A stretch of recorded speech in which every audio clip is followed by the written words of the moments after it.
নমস্কার বন্ধুরা, আশা করি আপনারা সবাই ভালো আছেন। আজকের এই ভিডিওতে এসআইআর সংক্রান্ত এমন কিছু গুরুত্বপূর্ণ আপডেট নিয়ে কথা বলবো, যেগুলো জানা প্রত্যেক ভোটারের জন্য ভীষণ দরকার। তা বন্ধুরা, শুরুতে আপনাদের জানিয়ে রাখি, আজ আমি মোট ৩টি বড় আপডেট আপনাদের সামনে তুলে ধরবো। তাই ভিডিওটা মন দিয়ে শেষ পর্যন্ত দেখবেন।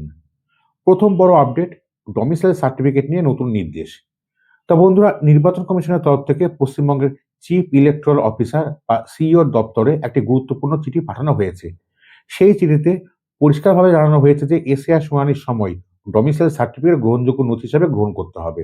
অর্থাৎ যদি কোনো ভোটার নিয়ম মেনে ডমিসাইল সার্টিফিকেট জমা দেন, তাহলে সেই সার্টিফিকেটকে এসআইআর প্রক্রিয়ার বৈধ প্রমাণ হিসেবে গণ্য করতে হবে। এই বিষয়টা নিয়ে একটু পেছনের কথা বলি। ডমিসাইল সার্টিফিকেট গ্রহণ করা হবে কিনা সেই বিষয় নিয়ে পশ্চিমবঙ্গ রাজ্য সরকারের পক্ষ থেকে একটি মামলা করা হয়েছিল। সেই মামলার চূড়ান্ত শুনানি হয় গত 6 ফেব্রুয়ারি।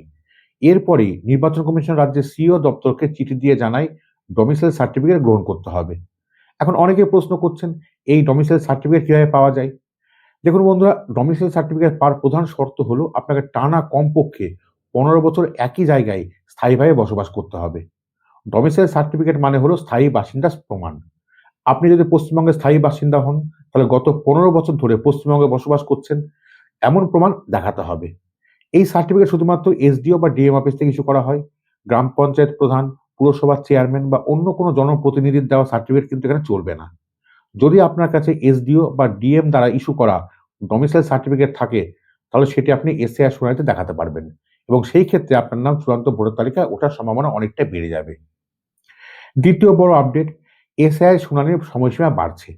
বন্ধুরা, এই আপডেটটা আমি আগেও আপনাদের ইঙ্গিত দিয়েছিলাম, এখন সেটাই বাস্তবে হতে চলেছে। এসআইআর শুনানির সময়সীমা আরও 7 দিন বাড়তে পারে। আগে বলা হয়েছিল 14 তারিখে চূড়ান্ত ভোটার তালিকা প্রকাশিত হবে, কিন্তু এখন শোনা যাচ্ছে সেই তারিখ পিছিয়ে যেতে পারে। এর কারণ কি? শুনানি আধিকারিকরা সিইও দপ্তরে চিঠি দিয়ে জানিয়েছেন যে পশ্চিমবঙ্গের একাধিক জেলায় এখনো সব বিধানসভা কেন্দ্রে শুনানি শেষ হয়নি। যে শুনানিগুলো হয়েছে তার প্রায় 30% ডকুমেন্ট এখন আপলোড ও ভেরিফিকেশন বাকি। এই সব কাজ শেষ করতে গেলে কমপক্ষে 5 থেকে 7 দিন সময় দরকার। এই বিষয়টি সিইও দপ্তর থেকে দিল্লিতে নির্বাচন কমিশনের কাছে পাঠানো হয়।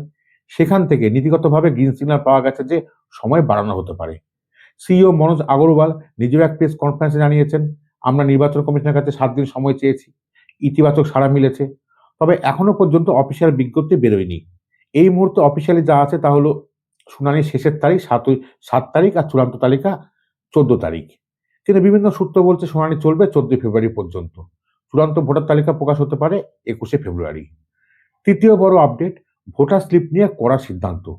বন্ধুরা, এবার আসি তৃতীয় গুরুত্বপূর্ণ বিষয়ে। নির্বাচন কমিশন একটা পুরনো নিয়মকে এবার কড়াভাবে কার্যকর করার সিদ্ধান্ত নিয়েছে। সেটা হলো ভোটার স্লিপ বিতরণ। আগে কি হতো? বাড়ি বাড়ি ভোটার স্লিপ বিতরণের কাজ করত রাজনৈতিক দলের কর্মীরা। কিন্তু এবার নির্বাচন কমিশন স্পষ্ট জানিয়ে দিয়েছে, এই কাজ করবে শুধুমাত্র বিএলওরা। কোনো রাজনৈতিক দলের কর্মী এই স্লিপ বিতরণ করতে পারবে না। প্রতিটি বিএলওকে প্রায় 1000 জন ভোটারের বাড়িতে গিয়ে ভোটার স্লিপ পৌঁছে দিতে হবে।